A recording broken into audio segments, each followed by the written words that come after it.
last topic of the evening, oh, let's see. Okay, no question, sorry, is advocacy. So our first presenter on advocacy is Mine.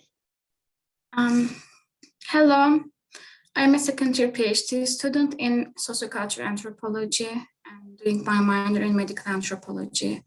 And I am a disabled policy fellow for this year. My topic is about categorization of disability in Turkey and in the US. So in Turkey, this medical knowledge is being privileged over the lived experience of disabled people. I drew inspiration from Adriana Petrina's Biological Citizenship, in which she explains that citizens make claims from the state based on their status of disabilities by asking for compensation through the intersecting medical and administrative bureaucracies. For her, biological citizenship refers to a complex bureaucratic process that fails to ensure the disabled citizens' access to welfare and resources. And I also draw inspiration from Judith Butler's conceptual framework of normative violence, in which she argues that norms themselves create violence or could be used to do violence on the bodies of others. So for this project, I aim to uncover the ways in which disabled people are being created and treated by the state through a constant collaboration with the medical experts and expertise, both in Turkey and in the United States. For the Turkish part, I made in-depth semi-structured interviews. And for the US part, I checked governmental documents and looked at the newspaper articles, and I also attended a lot of meetings in relation to this topic. So my argument is that through such a disability medical report system, both in the US and in Turkey, the state does not only project a standardized classification of disability, but also define the scope of citizenship that includes and excludes certain type of disabled people. For example, in Arizona, the bill on the Down syndrome couldn't pass, and Down syndrome is not counted as one of the disability that could benefit from like educational, financial, or social services from the state. So disabled people's bodies are reduced to the mere representations of numbers, statistics, and calculations by raising the multiplicity or diversity of subjectivities and experiences. For example, in Turkey, if you are under 40% of disability, which is decided by the medical experts in authorized hospitals, you are not eligible to benefit from financial or educational services that state is supposed to provide everybody without any question. So I included here like two quotes. One is from my interviews. Eda is a disabled women activist in Turkey, and she is rejecting this report system in Turkey by saying she's also disabled and she didn't receive such report for herself, and she rejects this process. And the second one is from the recent disability policy seminar. It was like really thought-provoking because I have never thought about this before. The participants said that the social security system is based on social capital dependency, which means that if you are dependent on your family members, and if your family members are already eligible to some social security benefits, you are also eligible to those benefits. So the participants argued that such system is both racist in the sense that people of color are being excluded from such benefits, and it's also ableist because those people will be dependent on able-bodied family members. So during this project, I found out that like many disabled people go to authorized hospitals, visit many doctors, and put to get a disability medical report that is both materially and discursively exist. What I mean by materially exist, without that report, you cannot apply for like educational, social, or financial services. And it discursively exists because the report creates a norm of disability that is projected upon disabled people. And the process is very expensive based on the effective labor of the disabled people, creating a burden for them as they are already in poverty and dealing with inaccessible infrastructures.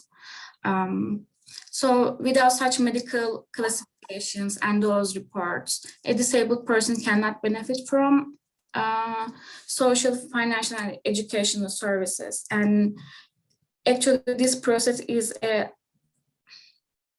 really based on neoliberal individualism, in the sense that those disabled people are left on their own to apply for those medical reports and those like classifications to be eligible for some rights and services, both in Turkey and in the US.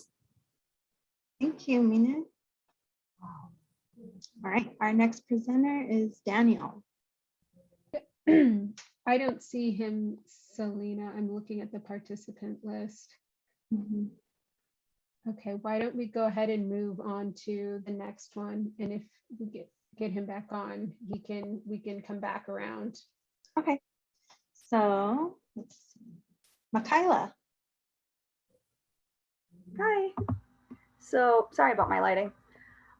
So I am a senior at the University of Arizona at the CAST campus. I'm getting my human services degree and I'm a disability policy fellow for this year. I started this project because I was, like many people in the entire world, were triggered into advocacy and protest after the George Floyd murder. And in fact, I learned recently that 4,446 cities worldwide protested in only 9 months after the video came out. And I was a part of a lot of different protests. And then a friend of mine living in LA was brutalized by police, who was a wheelchair user. And it scared a lot of my other disabled advocates from protesting. And so I wanted to find a different avenue on what I could do for this push for police reform. And I started to do research on the George Floyd Act and the Breonna Taylor Act, and realized that very rarely do these include a disabilities perspective. And I discovered that 50% of those who are brutalized by police are disabled.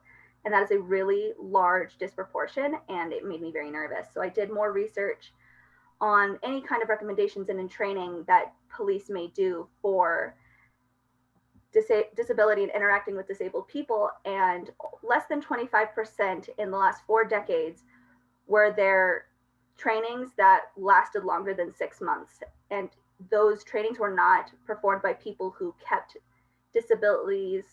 people with disabilities involved, or even had the people they were training to interact with disabled people in real time. So that's a whole different problem that needs to be addressed. But overall, it showed that the really innate ableism that's in the police force, as well as, the very obvious racism. And the more I did my research with JC and Dr. Edgen, with all of our trainings and all the things that we followed, I also got to speak with the Arizona representatives. And when I spoke about this problem, none of them even knew anything about it. Every time I mentioned, they're like, I didn't know that 50% of those people, I didn't know that there wasn't any training. And that is incredibly difficult. And the more research that I did, there is no data really on the disability interactions with police, especially negative ones, because less than 10% of those that are generally reported aren't investigated. So I decided to come in and do some recommendations on top of the regular police reform that we already have going in to include disabilities perspective. Well, one is to have more data in general, which should be a given. Another is disability-centered training. And what I mean by that is that training is done with people of disabilities in mind, or that they are an intricate part in the training, so that there are people involved, because disability, it does not discriminate, and it spans over mental and emotional disabilities, physical, communicative, and developmental as well. For example, I am a person in a wheelchair and I am also deaf. So if I were to communicate with a police officer, I may not understand them, especially with the masks. And if I were to be asked, which I have had to on multiple occasions, do we step out of my car? And if I step out of my car, I'm not going anywhere. I'm gonna hit the ground. And as well as people with cerebral palsy who communicate and move around in the world as if they may be inebriated or be under the influence of some kind, because they navigate the world differently.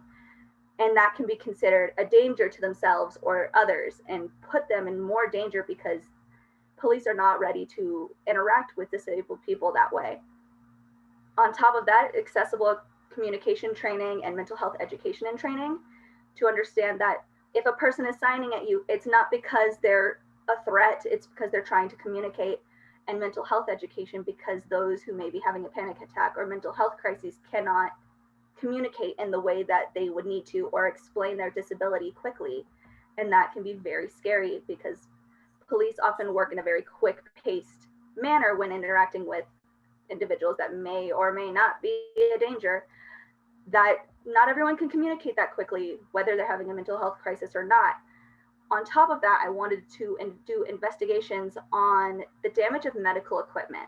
For a person like me who uses a wheelchair, or people who use crutches, specifically Black and brown people using medical equipment such as mobility aids, that can be considered a weapon. And that is putting them even more in danger when they're just trying to get around or walk or go wherever they need to be. And these equipment are incredibly expensive and are usually bought by insurances and are not replaced by insurances if they are damaged. And if a police officer is to damage someone's medical equipment, and it's important to keep them accountable for that, and to have them to understand there are consequences to damaging people's property, especially ones that are extensions of our bodies. And on top of these extensions of our bodies, to investigate any excessive force of bodily harm due to physical disabilities. If a person cannot put their arms up above their head, it's not non-compliance. It could be that their arms just do not go up that high. Or if someone says, can you step out of the car? Like, well, I can, but my legs don't work. So if I step out anywhere, I hit the ground and I could be harmed. Or for my friend's example, when he was arrested, he was yanked out of his chair, his leg got caught up in his foot plate, and he broke his ankle and his leg. And on top of that, his equipment was also damaged.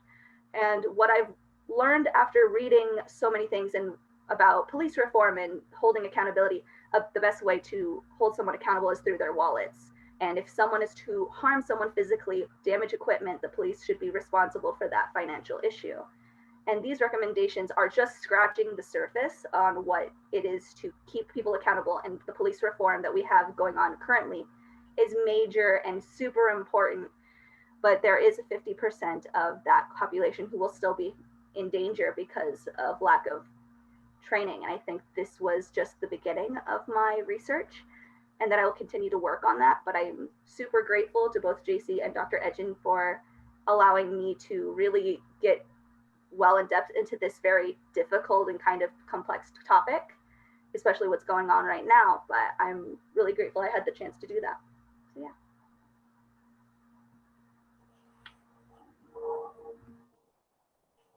Thank you. I don't think we got Daniel to join us.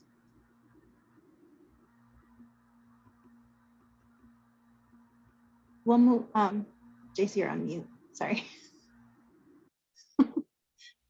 Yeah, I was just agreeing with you. Sorry, thank you. Yeah, let's just go ahead and open up. I think that Michaela was our last presentation and open up to questions. Let's see, so I'll look in the chat what we have so far. There's a comment from Jen saying, agreeing with, I think this is Michaela's presentation, and that her son is a police officer. And we talk about how they need more training to deal with people with disabilities, especially people with autism. Jeff said, well said, thank you for work on this. Julie, her question is for Monet. Did your interviewees report any strategies for negotiating disability systems processes for limiting access?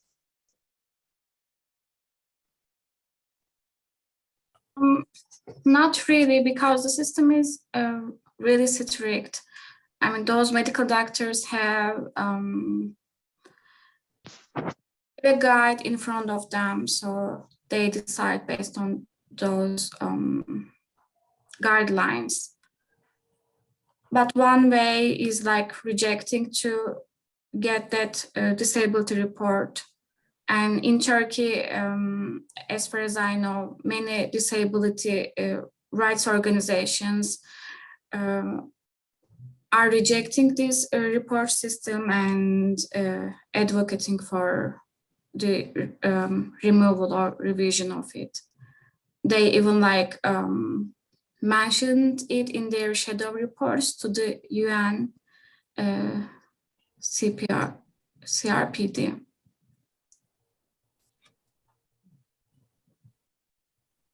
Thank you, Mine. And some other kudos for Michaela. Any other questions for our two presenters? Oh, Jamie. I just wanted to make a quick comment. First, I must look really old or scary because I'm Dr. Edgen. So you can call me Jamie. Next year when you come back, call me Jamie. But I feel like it was just such a great experience with all of the policy fellows and seeing their presentations today. And Daniel's was about policing as well. And he had a lot of really great points about policing and bringing advocacy organizations in to disability advocacy organizations in to come to the table with that. And I think that's happening a lot more. And so I anticipate in the next year that our new fellows will be interested in that area and we'll expand on that more. So, and I mentioned to Michaela that she can come back and we would love it since she'll be on campus to be part of that effort. So thank you so much, everybody. That was really fun to see all that. And I will say at this time, since we have a little bit of more time, that if there are other questions for any of our presenters that maybe you didn't get a chance to ask, go ahead and ask now. This is the time while we've got them all here. Oh, are we still able to see Nicholas's info? So I will say that all of these posters will be housed online on a Padlet site that will be sent to everyone, and we'll feature it also both on our website on social media when it's all available. But we'll have all of the accessible posters available and the recordings of this as well. Once we make sure everything is accessible, we'll have that up. Were you wanting to see the poster for questions or just wanting contact information, Wendy? Should we bring the poster back up? Did you have a question? And while Selena's doing that, we have more kudos for the symposium and for all of the work that the students have done.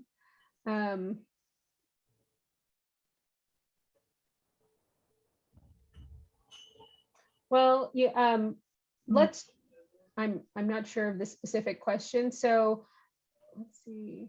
Why don't we just go ahead? We'll go towards to wrap this up. All right.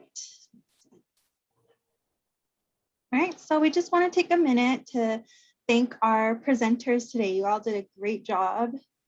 Your presentations were awesome. We also want to take time to thank our faculty and staff mentors, our community partners, and the rest of the USED staff that helped us, our events team that helped make today a successful symposium. And thank everyone for joining us. You can use the QR code to, you can scan it with your phone to get the symposium survey so that you can share your feedback with us. You can also contact me. I believe JC is putting some information in the chat right now for the contact information. You can stay connected with us on our website. We're on Facebook, on Twitter, on Instagram, on LinkedIn, on everything. Thanks everyone for joining us today. Let us know what you thought. And thanks to our trainees again. Yes, I can't applaud enough all of our students' work that they've done this year. I'm so excited for what will be next for all of them.